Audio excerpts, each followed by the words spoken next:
7, 8, 9, 10. Let's see what happens.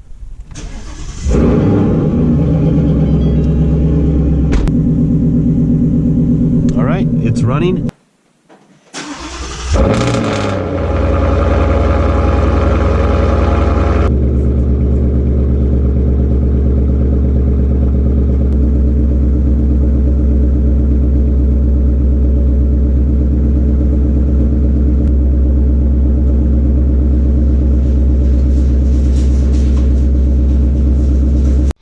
Alright, so I'm back. I took the car for a ride. So I was running the 91 pump gas tune.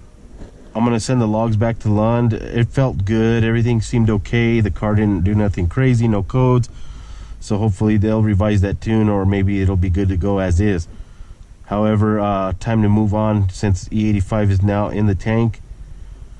Get this thing calibrated, locked in. Hopefully everything goes well. I take it back to the station and fill it up, top off the tank with the 85. So there's the non-performance pack pump gas tune. Next is the flex tune. That's the tune I'll be loading, so this car will transition over to the E85. And then of course you've got the straight E85R tune for just E85 only. This is the tune that's going to be the most potent and powerful out of them, because as I understand the tune itself is set up for maximum timing. Going to give you a ton more power through all of the RPM range. You're going to gain a ton down low, the mid range, and of course up top, and overall just a higher peak power. So I'm excited to do this, finally taking the leap. You know, I can't be a prisoner no longer of the tick. I want to move on. I see everybody else having fun, and I haven't, you know, in reality, you haven't heard of any of these cars just blowing up because of the tick. So I feel comfortable knowing that the oil analysis showed positive results. Took it to the Ford Master Tech, and of course was kind of told that the TSB takes care of that. That's just a normal characteristic of the Coyote. Whether I believe that or not doesn't matter anymore, because the car has been tuned. I want to move forward with this car, and I hope many of you will follow along, to subscribe to the channel and follow the build. Should be some exciting videos to come up, especially with the E85 on the car, and then from there we'll just keep adding on to parts. The ultimate goal is to keep it NA. I know a lot of people want to see crazy 800 horsepower cars. That seems to be the normal thing nowadays. We're so numb to it that 500 horsepower is looked down upon, but you know, that's the goal for this car, at least for now. And we'll see if the channel grows, things like that. Financially, things get better, and we'll just have some fun with the car. I just want this to be a fun daily driver. This is my daily driver. I want it to be reliable, fun, and you know, with a device like this, easy to just go back to pump gas or change it up. And the last tune I'll show you here, we'll be running that at some point so I can show you guys what it sounds like with this exhaust, is the Ghost Cam tune for the E85. So stay tuned for that, no pun intended. First time I uploaded the pump gas tune was the first tune on the car, and that takes anywhere from 11 to 15 minutes. It's because it will save the stock calibration to the device, which is pretty cool. It's a fail-safe, so you'll have something to revert back to. You know, the stock tune, reverting back to that could be many things. You're selling the car, there's an issue with the E85 tune, or it's always good to be able to go back and see if the stock tune is gonna cure any issues that you're having with the car, and it'll help, I guess, break it down and diagnose things a little bit better. I think that's the only reason why I would go back to pump gas at this point, especially like I said, with E85 being abundant around my area. I'm not planning on running anything else year round unless the E85, I can't find any good E85. I may go back to the flex fuel, but right now I'm gonna go ahead and upload the flex fuel tune. This should only take about 6 minutes from what I hear, because the stock calibration was already downloaded on the first time. So this should be pretty simple.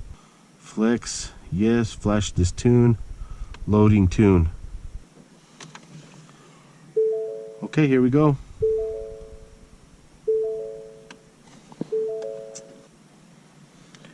And while we're waiting for that, I'll talk briefly about the 91 pump gas tune. I know it's not finalized, or maybe it will be, depending on what the logs reveal to Lund when they get them.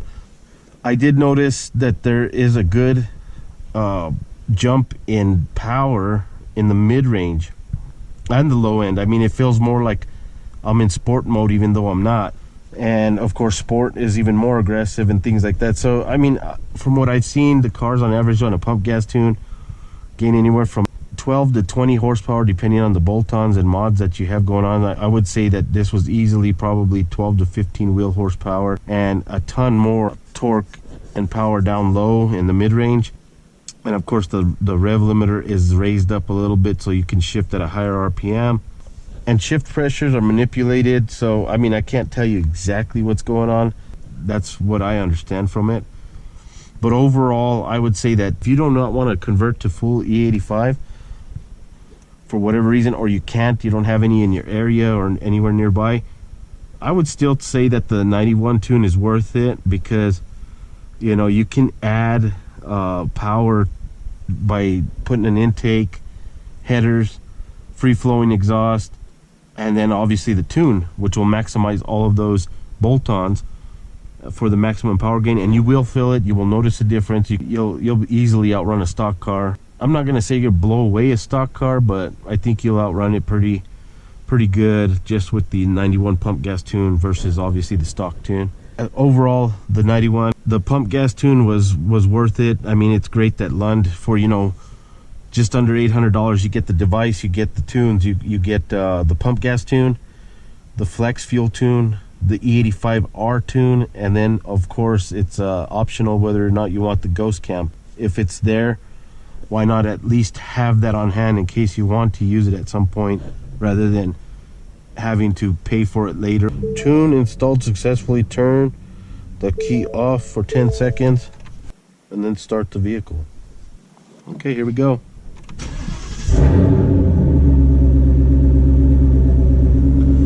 At least gauge wise right now everything looks normal.